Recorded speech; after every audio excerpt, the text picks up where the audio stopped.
So you just get standard cruise control on this one, not this tronic. So it doesn't have the radar cruise control where if a car's in front of you it will slow down.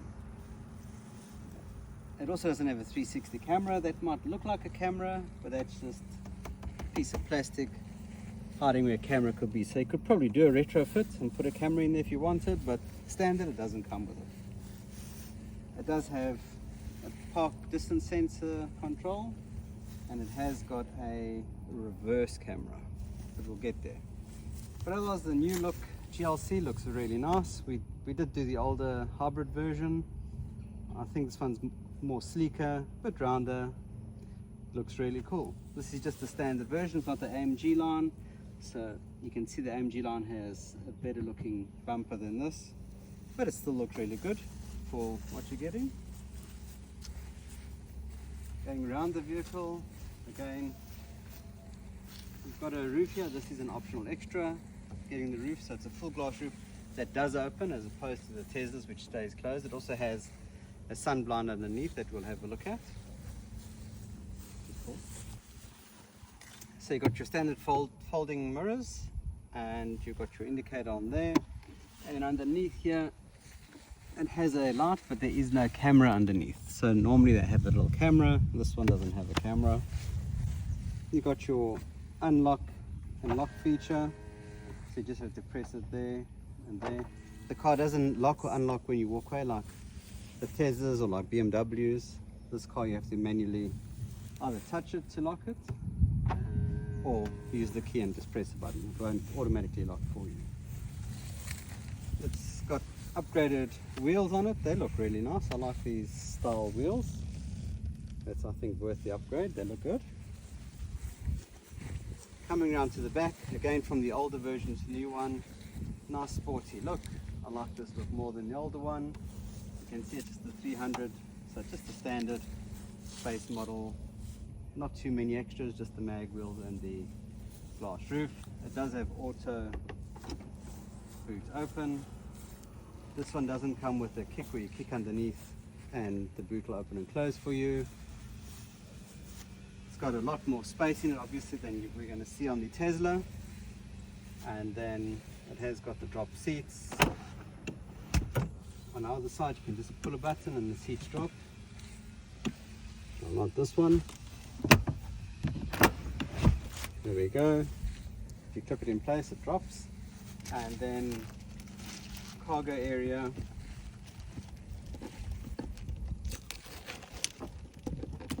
Very new. You got your spare wheel and a battery, and then your jacks and everything else. So it does come with a spare wheel, where the Tesla won't come with a spare wheel. It is a mini or a biscuit wheel, as everyone refers them. But you have good loading space in the back here. We have done one previously with the German Shepherd in the back, and it was quite a good one. We might do it with this one as well. We'll see if we have time. And then you've got your stop button, so you can adjust where you want the boot to stop or close the trunk lid, tailgate, and then you can just close the boot as well. So like I mentioned, there is a reverse camera here. It is hidden, so it'll pop out, but there is a reverse camera there. And then going on this side is exactly the same. Looking on the interior of the vehicle, again with the seats down, you've got ample space. You can lift up the seats, they are quite heavy. Sitting in the vehicle, so it's got good headroom, really nice and comfortable. It's got auto windows, it's got good cheap plastic. It's got a nice touch there, and again that looks really nice, but it is plasticky, nothing fancy about it. You can unlock and lock the doors because it doesn't have the little button there. And that's all really in the back for the passengers. You've only got the vents controlled by the front. There's no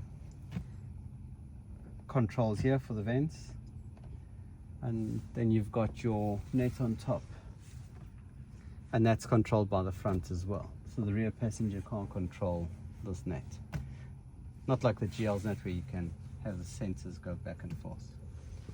So it's really Nice car, you can get in and out of it comfortably. Moving to the driver's side. In the US, obviously the steering wheel's on the other side, like Australia.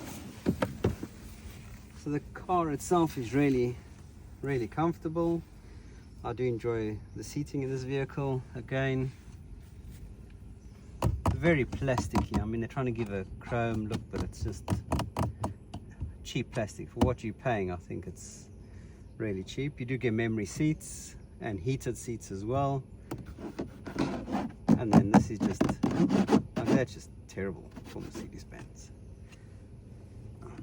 These buttons are also plastic, but they do feel a bit better than the rest of the plastic. But again, this sort of puts it off. For the money you're paying for a car like this, you'd expect slightly better quality.